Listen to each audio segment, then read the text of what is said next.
இன்றைக்கி ஒரு நெய்வேத்திய ரெசிபியோடு வந்திருக்கேன். ஐயங்கார் ஸ்டைல் புளியோதரை எப்படி பண்ணுறதுன்னு பார்க்கலாமா?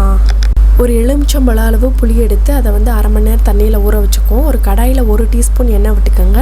2 டீஸ்பூன் தனியா, 2 டீஸ்பூன் கடலைப்பருப்பு, அது கூட 1.5 டீஸ்பூன் அளவு வெந்தயம் சேர்த்துட்டு 4 காஞ்ச மிளகா சேர்த்து இதை பொன்னிறமாக வறுத்து மிக்சியில் பவுட்ரு பண்ணி எடுத்து வச்சுக்குவோம் கோஸாக.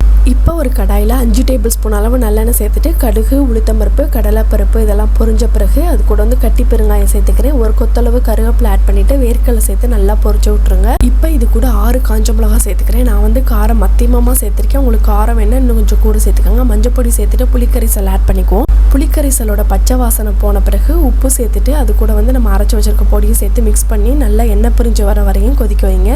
இப்போ பாருங்கள், நல்லா எண்ணெய் பிரிஞ்சு வந்துருச்சு. ஒரு 1.5 டீஸ்பூன் அளவு நாட்டு சக்கரை சேர்த்துட்டு அடுப்பு ஆஃப் பண்ணிவிட்டேன். இப்போ சூடான சாதத்தில் இந்த மிக்ஸை சேர்த்து மிக்ஸ் பண்ணிக்குவோம். இந்த அருமையான புளியோதரை ரெசிபி பிடிச்சிருந்தா லைக் பண்ணி சப்ஸ்கிரைப் பண்ணிக்கோங்க. தேங்க்யூ.